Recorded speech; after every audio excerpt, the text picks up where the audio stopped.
Сегодня в экспериментах участвует интересная сталь Crawforge V. Сталь прибыла из США благодаря неравнодушным энтузиастам нашего непростого кузнечного дела. Чем интересна данная сталь? Во-первых, это одна из немногих сталей, которая была сделана для изготовления ножей.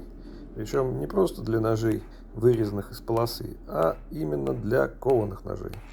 Сталь позиционировалась как недорогая. В США вообще, как я понял, кузнецы используют почему-то только простые и недорогие стали. Эта сталь была специально разработана фирмой Crucible в сотрудничестве с местными кузнецами. И в 2009 году она попала в продажу. Но практически сразу ее перестали производить в связи с проблемами у фирмы Crucible. Так что популярности эта сталь так и не получила. Второе, чем для меня интересна данная сталь, это наличие небольшого количества ванадия, что важно в плане образования рисунка. Этот эффект описан в статьях профессора Верховена и Пендрия. Они считали, что небольшое содержание карбидообразующих элементов, таких как ванадий, молибден, хром, дает самый эффектный булатный узор. Они пишут, что в тех химических анализах исторических булатов, которые им были доступны, есть очень небольшое содержание ванадия. Вообще мне часто пишут комментарии из серии «Слышал звон» по поводу невозможности получения булата из ШХ-15, например, из-за содержания хрома. Якобы в булате должны быть только железо и углерод. Но на самом деле в историческом булате было много серы, фосфора, а также других примесей, например, даже вольфрама и ванадия. Понятно, что их никто специально туда не добавлял, они просто были в составе руды в той или иной местности, но это отдельная тема. В общем, статьи Верховена интересны как методика получения булатного узора, но, как мне кажется, не соответствует историческому методу из-за технологической усложненности процесса. Итак, сталь Crawforge V имеет состав близкий к нашей ШХ-15. В ней содержится тоже около 1% углерода, но чуть меньше хрома, 0,5% вместо 1,5%. Зато добавлено 0,75% ванадия. Понижение количества хрома, по идее, должно благотворно сказаться на агрессии, поскольку образуется меньше гладких карбидов хрома, а вместо них образуются зубастые карбиды ванадия. И, соответственно, вырастет износостойкость и агрессия.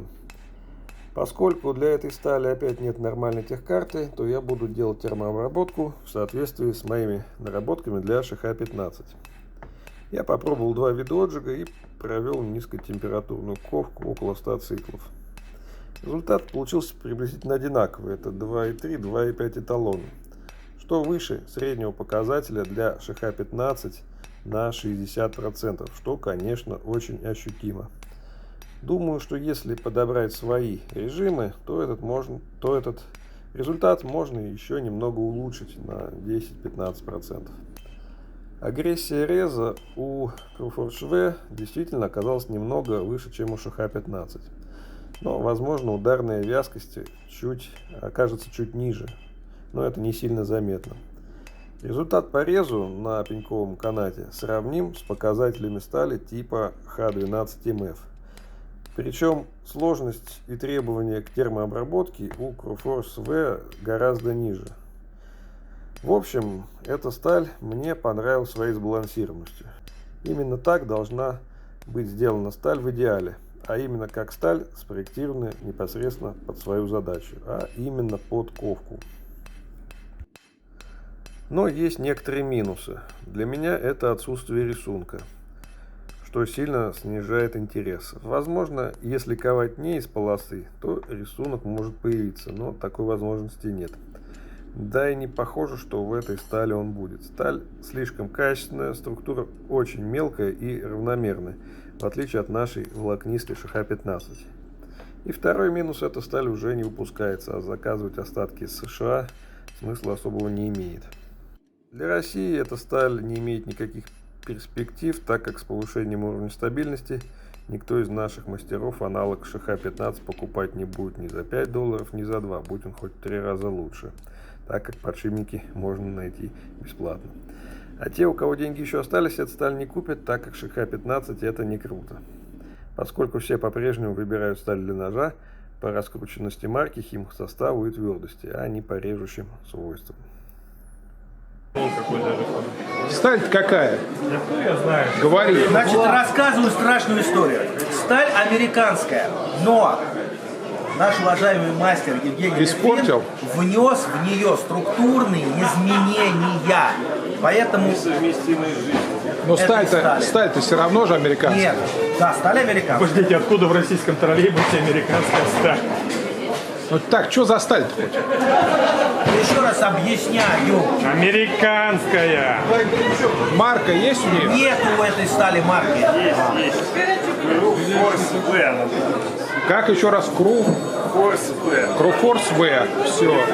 А то там всякие из деревни читать не умеют по-американски. Поэтому ты пишешь по-русски, даже американские буквы.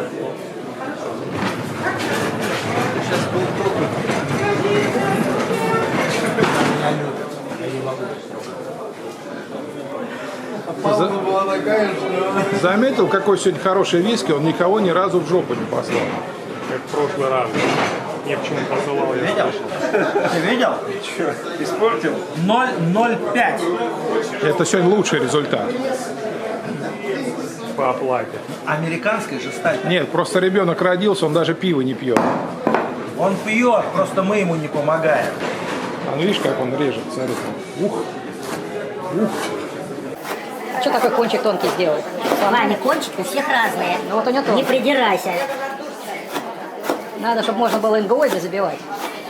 Вот забей своим кончиком гвозди, потом нам расскажешь. забиваю. По-другому Я используешь. железнодорожные костыли забиваю. Ну вот сними на видео, а мы посмотрим, как ты своим кончиком костылю. Это за очень большие деньги. Ага, да-да-да.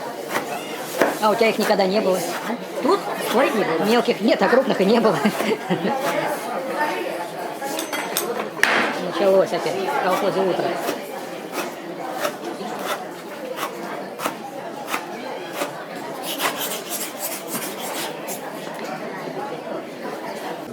Что-то как-то засвистело круто.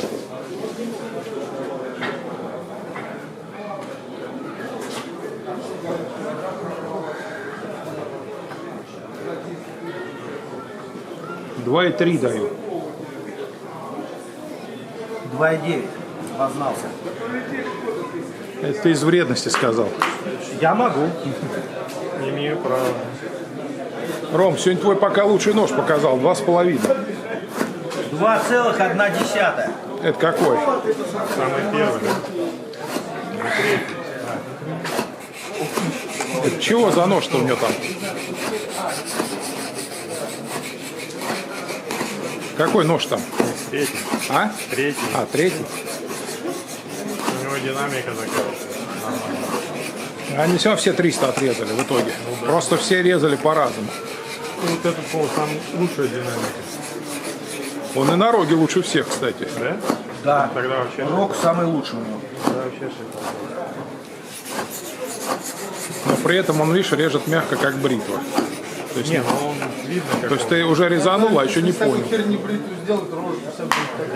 Причем здесь рожа? Мы что про рожу говорим? Мы говорим про бритву.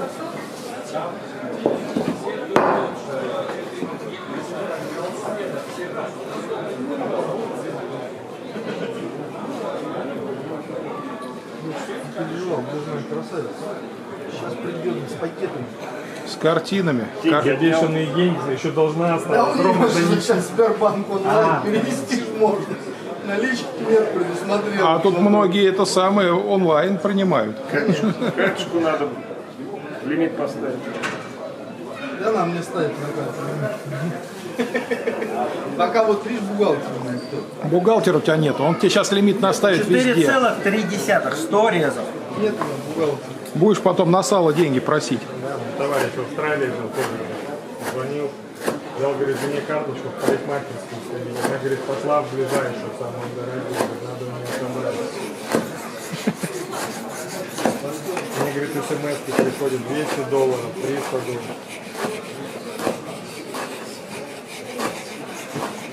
Кто это у нас там? О, слышишь, свистит вот в этом месте. Ну, он подсказывает.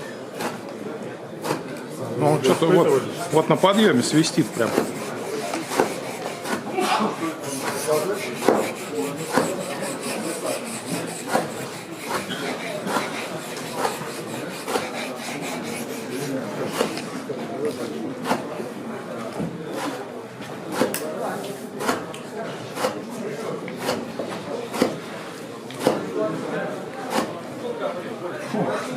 100. 50. Что, уже неплохо. Сколько? 150. 150. А после этих Полтора сколько? эталона. 4,3 было.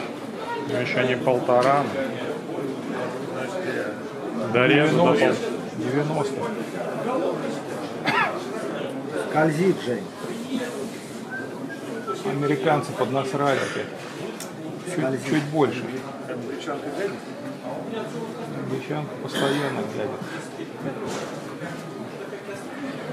Так почти подшипник. Сдается кузнец. Деревенский. А рука дрожит передняя. 5,5.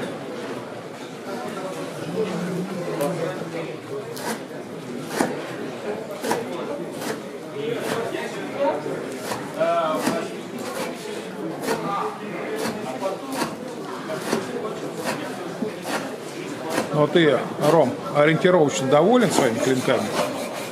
Не, ну, Вань, ты много видел нержавеющих сталей, которые стандартно закалены, ну, с результатом 300 хотя бы раз? Ну, вот только у тебя, у Жени и вот этот товарищ иногда. Щас- делал последний технично, год вообще, правда, ничего не делает. Да, он делал с той статки, ну, в день там 30-40 клинков. например. Прям вот. Ну, то есть, как в общем потоке. Да, да, Ну да, да. Ну то есть мелкая серия идет, да. Не, ну, в смысле, То есть не один, не два, там они прям все вот, серийные Ромины также заказывают. все абсолютно стандартно. Это самое главное, повторяемость. Игорь!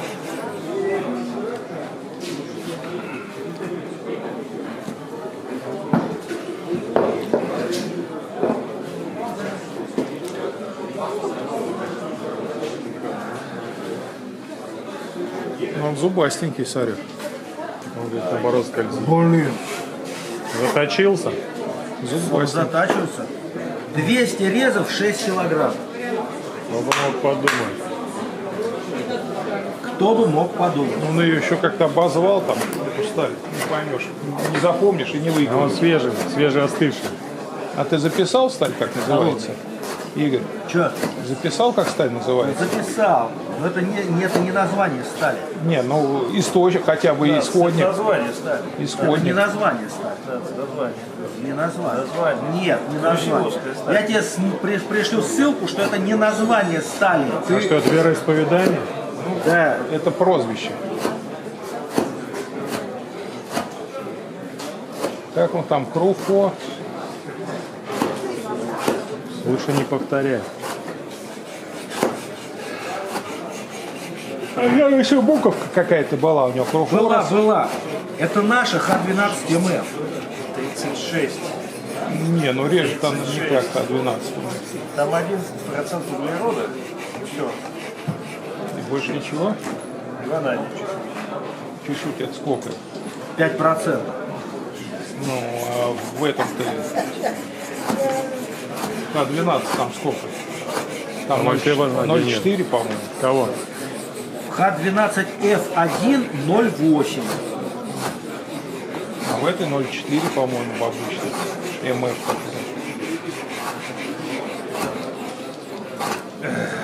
Что-то он сдался. Сдох? Сдался. Я устал. Что-то хочет. Железка твоя сдохлая. Он тебя аж переплюнул во всем, даже в детях. Во внуках еще нет. Такие его годы. Он их научит. Согласен. Тут вопрос открытый. Но хоть что-то тебя утешает. Слушай, все скользит как Он попугай. уже не режет, он последний прям висел на ноже. Ну, он все уже, все. 8 килограмм. Какой 8? Не может быть. Иди, дай ему, пускай порежет.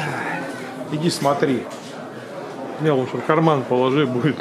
Сейчас его Сейчас не заметил, да. 6500. 7,6.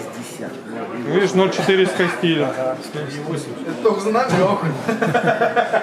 А если еще Представляешь, что купюра сделает. Давай. Ну, она вообще не режет уже. Все.